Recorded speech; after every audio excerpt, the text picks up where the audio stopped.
guys, welcome back. In this new lesson I'm going to show you all what you need to know about guitar strings. So whenever we get a new guitar, it often comes with just common stock strings that you can use to just playing something, but eventually you'll have to switch that set with another new one.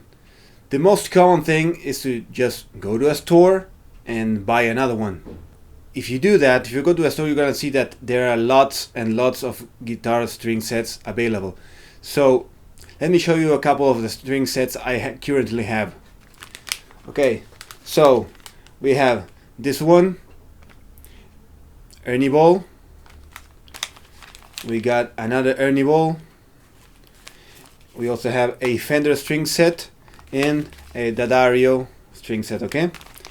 So apart from just being quite flashy, all the colors you can see in most packages, you're gonna notice that there are basically two things you need to know whenever you are going to select a string set. Well, the first one, of course, whether you need a string set for an electric or an acoustic guitar. That is okay, straightforward. If you have an acoustic, you have to buy an acoustic guitar set, and if you have an electric guitar, you have to purchase an electric guitar set. Okay. So the other thing that you need to look out for is what is called the string gauge. Okay. So all string sets will have some sort of numbers across the package that refer to this same thing, the string gauge. What you need to know about the string gauge is it is a measurement of the size of the string. Okay. You know, the string, okay, you can imagine it as a cylinder, a very fine cylinder, long. So the gauge is actually a measurement of the diameter of the cross section. Okay, so check out this one, this Ernie Ball. Can you see the numbers here on the side? It says 10, 13, 17, 26, 36, and 46. Those are the string gauges. The actual number of the string gauge is measured in thousandths of an inch, okay? This number, it says 10 thousandths, which would be 0.0010, as well as the rest of the numbers, okay? 0.013, 0.017. Check out this other one. I don't know if you can see it so well. It says here 11, 14, 18, okay? 10, 13, now we got 11 and 14.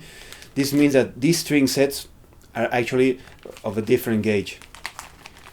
But if we check out this Fender one, it again has 10, 13, 17, but of course the Fender one is now showing us the actual measurement, okay? 0.010, 0.013. The other thing that you should know is, you should already know by now, is that some of the strings of the guitars are just the plain string, be it metal or nylon, and there are others that have a very fine wire wound onto it. That is fine. That's a way of creating a thicker and heavier string, which you'll see a little bit more later. So how do you choose a new set that is right for you? Okay, so let's start. First of all, like we said, if it's for an electric guitar or an acoustic guitar, that's pretty straightforward. We also have the brand, like we saw in these packages. These are just common brands, which are among the most known brands, like Ernie Ball, Fender, and D'Addario. Although there are some differences between different manufacturers, you don't really have to waste too much time deciding. Just buy any of the major brands, or if someone recommends you a specific brand, that's fine, go with it. And last, how do you choose an appropriate gauge for our string set? Well, there's one thing you need to know about the gauges. Okay, you might ask yourself, why is it that there's thicker strings than others? Why is it that this isn't just one size fits all? Well, there are a number of reasons, but what you should watch out for, especially as a beginner, as you go up in gauge, it becomes physically more difficult to play it. You require more force to press them down on the frets, and you require more force to pluck them with either your fingers or a pick.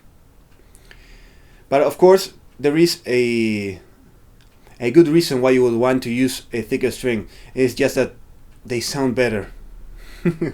You know, because a thicker string is heavier, it's gonna ring longer because it's not gonna be slowed down so much by the air, by the resistance of the air as it is moving. So what is my final recommendation? Okay, just purchase any of the major brands you like, or if someone else recommends you a specific brand. And as a starting point for the string gauges, I recommend the same as I was recommended when I first started. Just start with a 9 string set, that is a 0.009 thousand. I have this quite old string set that I don't know if this brand is still out there. It is a 0.9. If you can see the values here, the first string is 0.009. This should be the starting point for any guitar player, okay? This string provides like a medium size, a medium tension that is quite okay for you to start learning and just strengthening your fingers and joints. And then as you gain more experience, you can always switch up the gauge if you want to get better sound. But I recommend that you never skip a whole gauge at a time. Let's just say if you start with a 0.9, don't jump straight from that to an 11. Okay, go from 9 to 10. Just play, see how you fare, and then see if you can go higher. Okay guys, that was it. I hope you enjoyed this lesson, and if you did, please give it a thumbs up, and don't forget to check out the link to the article on my website, which I'm gonna be putting in the description box below. See you soon, guys.